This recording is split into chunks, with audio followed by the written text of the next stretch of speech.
For the longest time, I genuinely thought I was being responsible with money, buying cheaper options, holding on to things, not wanting to be wasteful. But little by little, these habits were making my wardrobe harder. My outfits weren't coming together, and I was honestly spending more in the long run because I wasn't buying intentionally. I was reacting to sales, guilt, practicality, fear of wasting money. But as I started to recognize these habits and fix them, my outfits became easier, more wearable, and probably less expensive in the long run. So these are the money-saving habits that I stopped in order to help my wardrobe work better. And the last one might surprise you. Hello, friends. Welcome.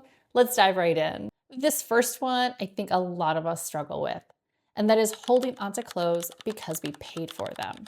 I wasn't keeping certain clothes because I loved them, but because I felt guilty about getting rid of them because I spent money on them.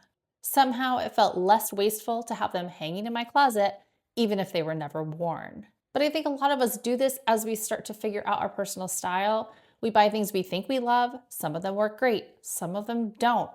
We learn from those mistakes and experimenting, and we learn not to buy them again. But I was letting those experiments pile up into clutter, and it was creating decision fatigue as I was trying to make outfits work that I did love. So I've been actively giving myself permission to get rid of the items that I felt guilty about purging. I'll either post them on a secondhand platform or I will donate them, because then instead of being wasted hanging in my closet, not being worn, someone else can actually benefit from them. I think this next one a lot of us get trapped in, and that is buying deals instead of versatility. Over time, I started to recognize that something isn't a deal if it creates a new problem in my wardrobe. I kept buying sales, trends, things that were too good to pass up without asking myself, does this fill a void in my wardrobe? Does this work with the other pieces I have? So instead of building outfits and a style, I was building a collection of random items. So it felt like I had nothing to wear. Now, instead of grabbing that sale immediately on impulse, I'm trying to pause and think through my wardrobe and my outfits and see if it truly fits. If I can give myself at least 24 hours to pause and think about that item before I purchase it, I usually get clarity on how important this is for my current wardrobe, and that's helped me a lot.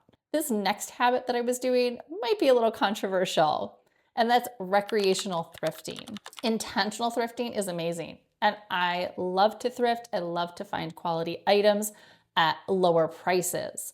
But I started to notice that recreational thrifting was shopping disguised as a money-saving habit. So I would go into a thrift shop or browse on Poshmark, and I would see something I like, and I would buy it because it was a good deal without, again, thinking through, how versatile is this piece in my wardrobe? There was no intentionality in that browsing. Now there's a time and a place to enjoy thrifting and browsing, but I was doing this more often. There's like a dopamine rush when you find that deal at the thrift shop, right? We think we're being smart, resourceful, we've won. But if that item ends up sitting and then getting purged out in a year, it's honestly just wasting money and dragging down the rest of our clothes. So I've shifted how I thrift. When I need something, I go in with a very specific purpose. Recently, I was looking for a specific type of denim jacket. Went into one of our local thrift shops. I went straight to the counter. I said to the girl, "Where's your denim jackets?" I went to that rack, looked through it. That wasn't the thing I was looking for, and I walked out. In the past, I would get drawn into browsing around, grabbing things I didn't need, and then ultimately just wasting some of my money on things that didn't work for my wardrobe. So that's been a really practical strategy for me in helping me to thrift intentionally, saving money, and not getting a collection of things that I ultimately didn't really need. Before we go on to the next habit, if you like content like this, consider subscribing below. I post videos like this often. This next habit almost became like a trap I was falling into, and I didn't even realize it. And that is the practical safe purchase trap. I realized I wasn't shopping for what I needed. I was shopping the safe and practical options every single time. Another tee, another neutral sweater, another pair of jeans. But I was kind of stacking similar items on top of each other in my wardrobe and leaving big gaps in other areas, investing my money in a safe option instead of expanding that a little bit to enhance my wardrobe. Practical isn't bad, but too much sameness can feel repetitive and uninspiring.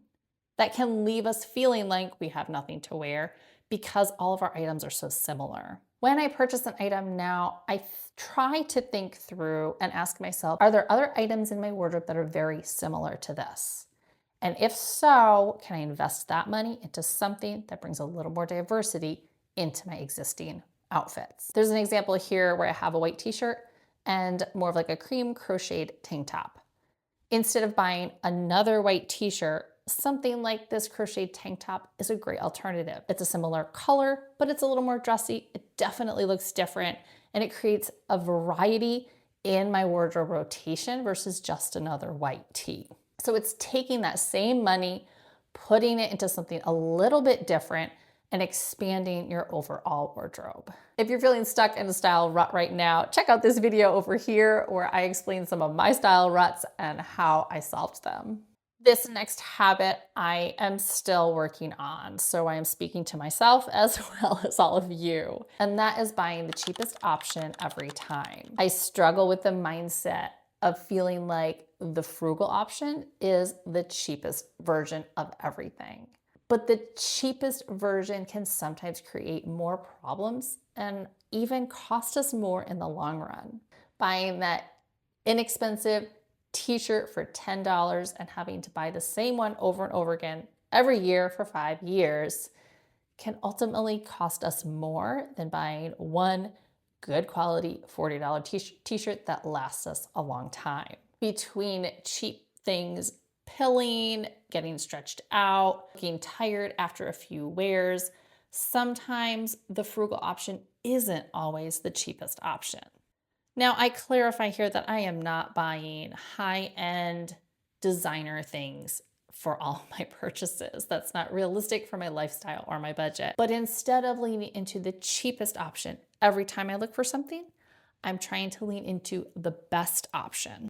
The best option may not be the most expensive option. For me, sometimes more of those activewear lines can actually be the best option for me because the fabrics are durable, breathable, and they wash and wear really well. That might not be the most expensive option, but it may be the best option for my current life. I will spend a little more on those things that I wear on repeat. Shoes and winter coats, I will try to do better quality, thinking I'm wearing these all the time and they're gonna wear out a lot faster because of all the wear they're getting. Buying the best option got me out of the constant replacement cycle. This next area, I'm curious if I'm the only one that struggles with this. Let me know in the comments.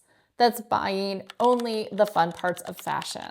I realize that I will often buy the pieces that I love and neglect the pieces I need. That leaves my outfits feeling incomplete. My weakness is jackets. I love fall, winter, spring, rain jackets. But sometimes I will spend money on another fun item and neglect all the building blocks that go into making the nice outfit.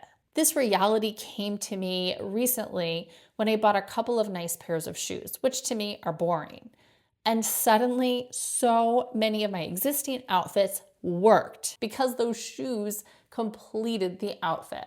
The same is true for your basics. They can really improve an outfit if they're updated. So I've been trying to take that money that I would like to invest in another exciting piece and use it instead for more of those supporting pieces that really complete my wardrobe. This is a much wiser use of my money and really brings my outfits together. This next area really surprised me as I started to think about it. Buying for the acceptance and validation of others. We all, of course, want to look stylish and put together and fashionable, but I realized that sometimes I was purchasing to manage insecurities and comparison.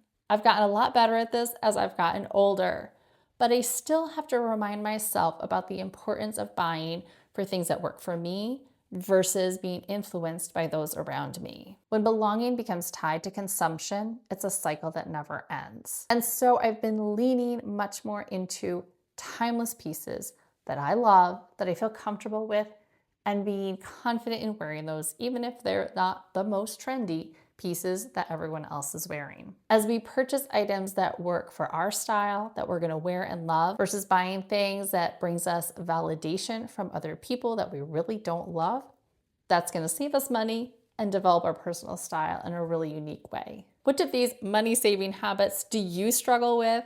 And have they impacted your style? Let me know in the comments. I love hearing from you guys and sharing with each other to hear how we've struggled and how we've overcome. As always, thank you for joining me. I hope this was helpful to you. Give it a like if it was, and I will see you in the next video. Bye for now.